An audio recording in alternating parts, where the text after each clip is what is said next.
विद्यार्थी मित्रांनो, आज आपण BA सेकंड इयरचा जो 5वा पेपर आहे, भारताचे शासन व राजकारण,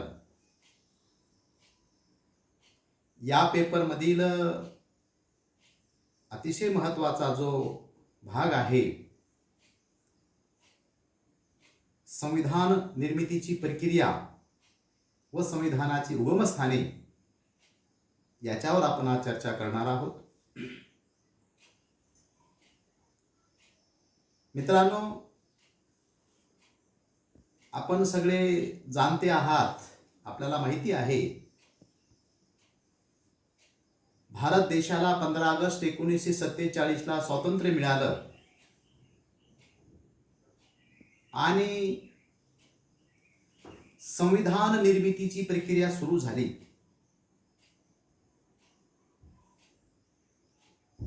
संविधान निर्मितीसाठी मसुदा समितीचे गठन करण्यात आले. मसुदा समितीचे अध्यक्ष डॉक्टर बाबासाहेब आंबेडकर. मसुदा समितीमध्ये एकूण 7 सदस्यांचा समावेश होता. त्याच्यामध्ये गोपाल स्वामी अयंगर, अल्लादी कृष्णा स्वामी, के मुंशी, मोहम्मद सादुल्ला, DP खेतान, N माधवराव आणि मसुदा समितीचे सल्लागार BN राव.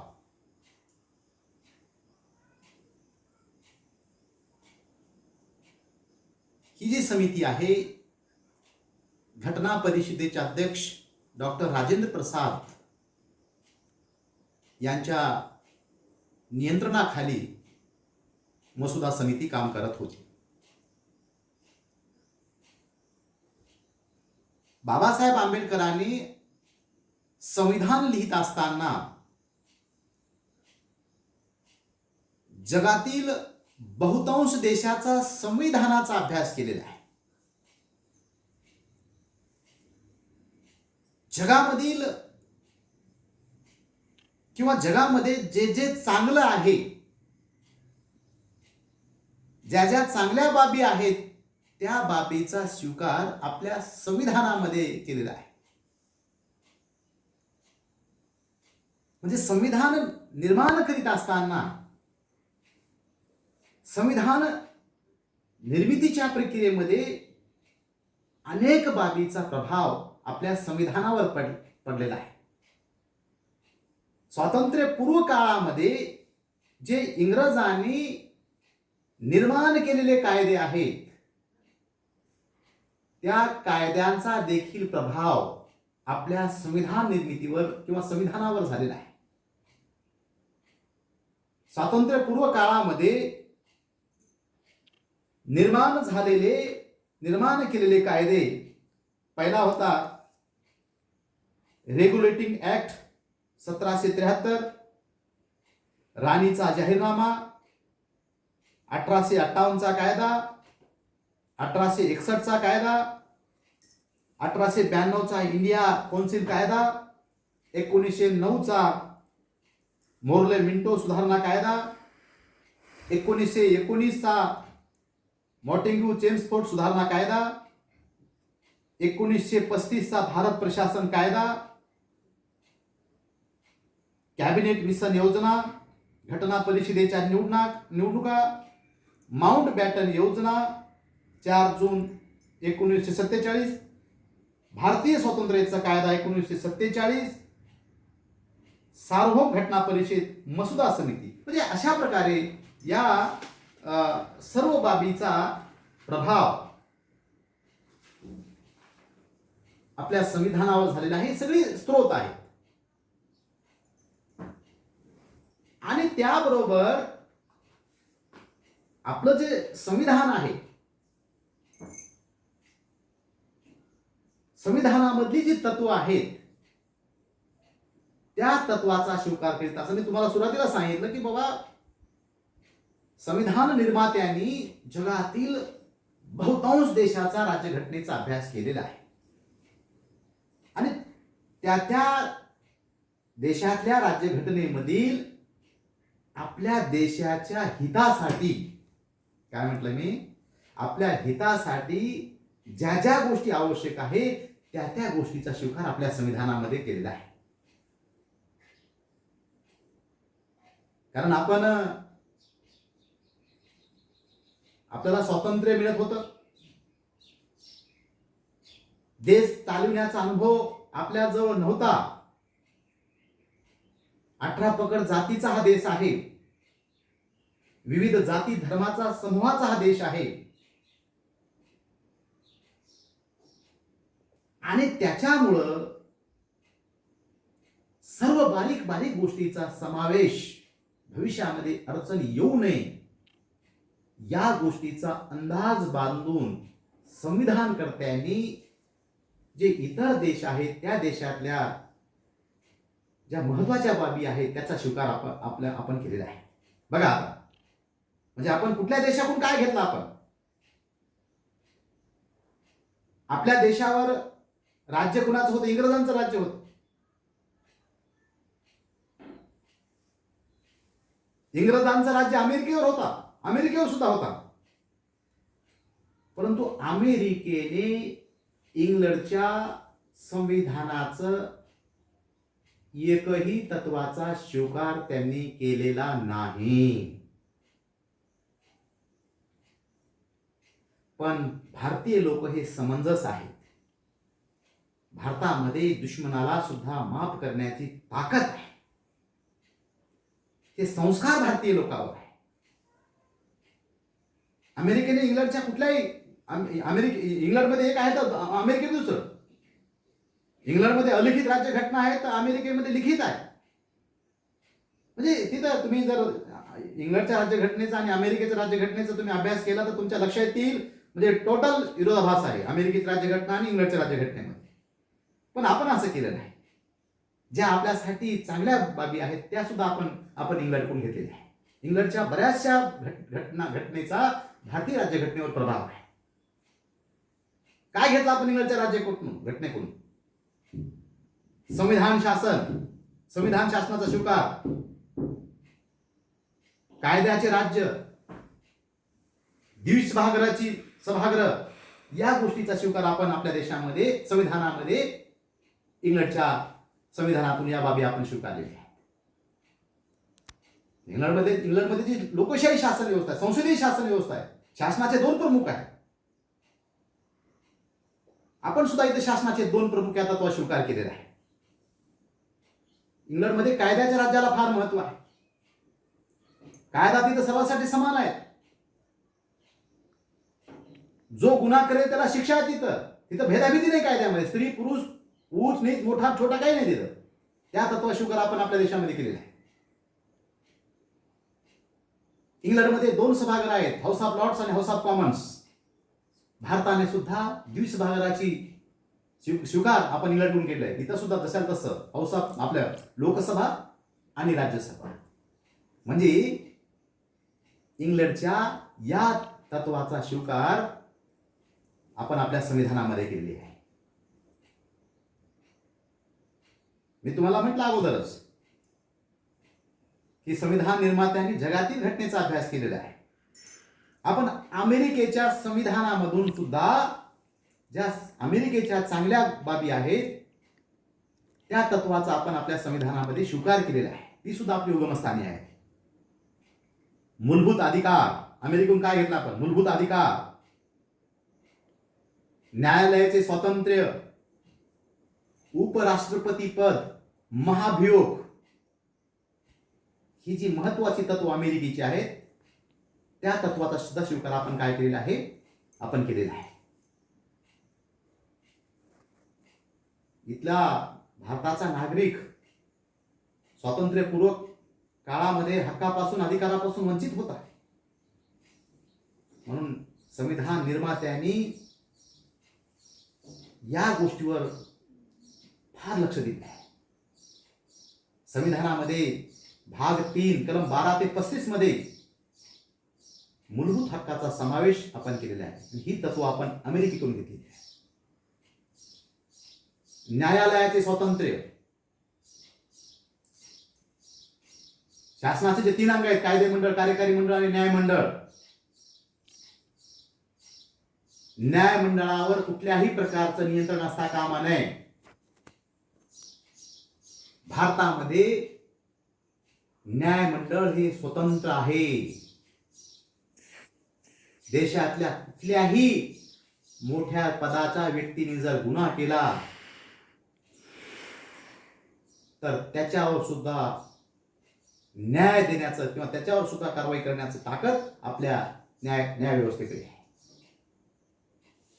या तत्वाचा स्वीकार आपण अमेरिकेकडून घेतलेला आहे. राष्ट्रपती नंतरचा जो महत्वाचा पद आहे, उपराष्ट्रपती पद, हे अमेरिकेमध्ये आहे. त्याचा स्वीकार आपण केलेला आहे. त्याच्यानंतर जे महत्वाचे पद आहेत, त्यांनी जर संविधान द्रोह केला तर त्यांना सुद्धा पदावरून काढण्यासाठी अमेरिकेमध्ये महाभियोग तत्व आहे. मग राष्ट्रपती असेल, सुप्रीम कोर्टचा न्यायाधीश असेल किंवा उच्च न्यायालयाचा न्यायाधीश असेल, यांच्याकडून जर घटनेचा द्रोह झाला तर त्यांना सुद्धा पदावरून काढण्यासाठी महाभियोगाची पद्धत जी आहे ती पद्धत, त्या तत्वाचा स्वीकार आपण अमेरिकेकडून घेतलेला आहे. म्हणजे अमेरिकेच्या या बाबीचा प्रभाव आपण आपल्यावर झालेला आहे. आपण त्या गोष्टी स्वीकार आपण केलेल्या आहे. त्याच्यानंतर आयर्लंडच्या राज्यघटनेचा सुद्धा प्रभाव आपल्यावर आहे. तिथल्या सुद्धा काही चांगल्या गोष्टी आहेत. कोणती काय? आयर्लंडकडून काय घेतला आपण? राजनीतीची मार्गदर्शक तत्वे.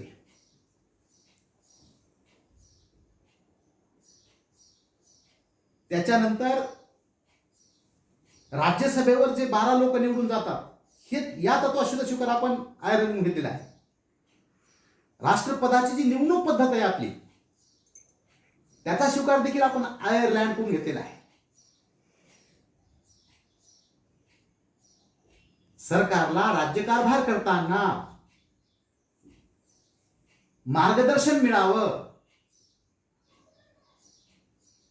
सरकारला जनतेला सामाजिक न्यायाच्यानुसार वागणूक देता यावी, त्यांना मार्गदर्शन मिळावं, या अनुषंगाने भाग 4 मध्ये 36 ते 51 या कलमामध्ये मार्गदर्शक तत्वाचा समावेश करण्यात आलेली आहे. याचा आपण नंतर सविस्तर अभ्यास करणार आहोत.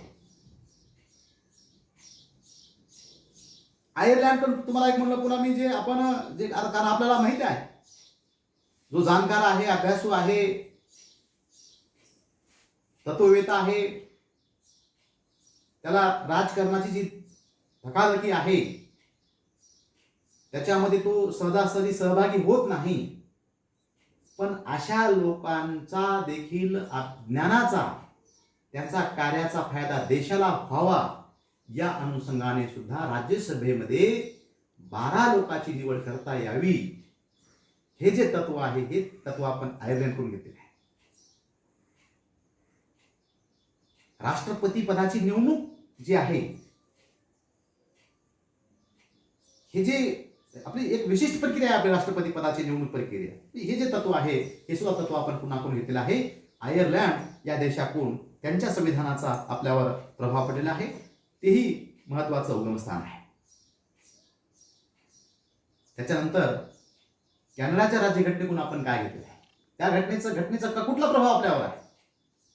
कॅनडाकडून आपण संघ शासन, केंद्र सरकार प्रबळ, राज्यपालाची नियुक्ती, सर्वोच्च न्यायालयाचे सल्लाविषयक अधिकार, हे जे तत्व आहेत. आज आपण पाहतो की आपल्या देशामध्ये,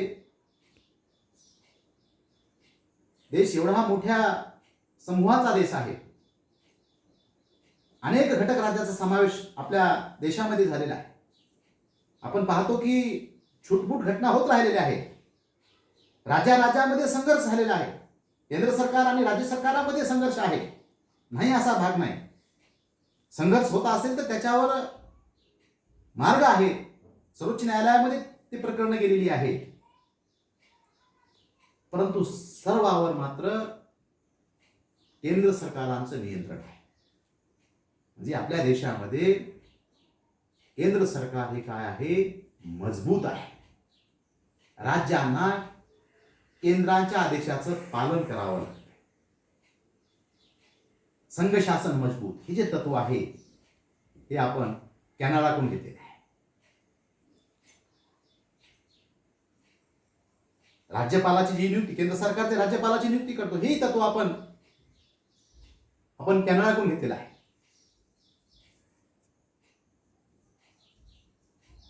आपल्या देशाचा जो प्रमुख आहे, राष्ट्रपती जे प्रमुख आहे, त्याला निर्णय घेत असताना त्यालाही सल्ल्याची आवश्यकता आहे. म्हणून आपल्या देशाच्या सुप्रीम कोर्टाचं त्याच्यावर बंधन आहे. सल्ला देण्याचा अधिकार त्याच्याकडे आहे. म्हणजे हे जे तत्व आहे हे आपण कॅनडाकडून आपण घेतलेलं आहे. जर्मनी याही देशाच्या कोण आपण शिकवले, जर्मनीकडून आपण आणीबाणीचे तत्व. आज तुम्ही पाहता जगावर सध्या कोरोना या बिमारीचं संकट आहे आणि कोरोना बिमारीच्या काळामध्ये सरकारने आपत्कालीन आपत्कालीन आदेश जारी केलेले आहेत. म्हणजे आपत्कालीन परिस्थितीमध्ये सरकार आपले हक्क अधिकार सुद्धा गोठवू शकतात. सरकारच्या आदेशाचं पालन करणं, संकट काळामध्ये सरकारच्या आदेशाचं पालन करणं हे प्रत्येक नागरिकाचं काय आहे, कर्तव्य आहे. हा जो तत्व आहे तो आपण कुठून घेतलेला आहे, जर्मनी या देशाकडून घेतलेला आहे. तो अधिकार केंद्र सरकार राष्ट्रपतीकडे आहे. आणीबाणी लावण्याचं आणि संकट काळामध्ये नागरिकांचे हक्क अधिकार गोठवण्याचा अधिकार राष्ट्रपतीकडे आहे. ह्या तत्वाचा स्वीकार आपण जर्मनी या देशाकडून आपण घेतलेला आहे. दक्षिण आफ्रिका या राज्याकडून जे आपलं दुसरं सभागृह आहे, वरिष्ठ सभागृह, राज्यसभा, याच्यामध्ये जे काही सदस्य निवडून जातात, ती निवडणूक प्रक्रिया जी आहे ती आपण ती दक्षिण आफ्रिका या देशाकडून आपण घेतलेली आहे. त्याच्याबरोबर कलम 368 नुसार आपण आपल्या संविधानामध्ये दुरुस्त्या करू शकतो. संविधान दुरुस्तीची जी प्रक्रिया आहे, संविधान दुरुस्ती प्रक्रिया सुद्धा आपण दक्षिण आफ्रिका या देशाकडून आपण तो भाग आपण स्वीकारलेला आहे. ऑस्ट्रेलियाच्या राज्यघटनेकडून केंद्र सरकार आणि जे अधिकाराची विभागणी केलेली आहे त्याच्यामध्ये जो समोर सूची भाग आहे तो आपण ऑस्ट्रेलियाकडून घेतलेला आहे. पुन्हा राज्य सरकारमध्ये अधिकाराची विभागणी, संकट काळामध्ये संसदेचे जे दोन्ही सभागृहाचं जे संयुक्त अधिवेशन आहे, हे संयुक्त अधिवेशन हा जो भाग आहे तो हे जो तत्व आहे त्या तत्वाचा स्वीकार आपण ऑस्ट्रेलिया या देशाकडून घेतलेला आहे. रशियाकडून आपण मूलभूत कर्तव्य, नुसते हक्क नाही, देशाने माझ्यासाठी केलं पाहिजे, पण आपलंही काही कर्तव्य आहे. आपलं सुद्धा कर्तव्य आहे. माझा देश आहे, पण माझा देश माझ्यासाठी एवढ्या सगळ्या गोष्टी देश करतोय, आपली जबाबदारी नाही, आपलं ड्युटी नाही, आपलं काम नाही. पर्यावरणाचं रक्षण करणे, राष्ट्राची जी संपत्ती आहे त्या संपत्तीचं जतन करणं हे प्रत्येक नागरिकाचं दायित्व आहे. या तत्वाचा स्वीकार आपण रशिया या देशाकडून या तत्वाचा स्वीकार केला आहे. फ्रान्स या देशाकडून स्वातंत्र्य, समता, बंधुता ही जी अतिशय महत्वाची तत्व आहे लोकशाहीची, हे सगळी तत्व आपण फ्रान्स या देशाकडून घेतलेलं आहे. आणि जपानपूल कायद्याने प्रस्थापित केलेली कार्यपद्धती या बाबीचा स्वीकार आपण जपानकडून केलेला आहे. म्हणजे असं नाही की ज्या ज्या बाबी आहेत चांगल्या देश हिताच्या दृष्टिकोनातून या सगळ्या बाबीचा स्वीकार आपण काय केलेला आहे, आपल्या संविधान निर्मिती करीत असताना आपण त्या बाबीचा आपण स्वीकार केला आहे. ही संविधानात निर्मितीची प्रक्रिया आणि उगमस्थाने आहेत. विद्यार्थी मित्रांनो, अतिशय महत्त्वाचा भाग आहे, कारण तुम्हाला पुढे जे संविधानाचे मधील जे काही आपली जी अंग आहेत ते व्यवस्थित समजण्यासाठी हा भाग तुम्हाला समजणं फार गरजेचं आहे. हा भाग तुम्हाला समजला असेल. मी थांबतो. धन्यवाद.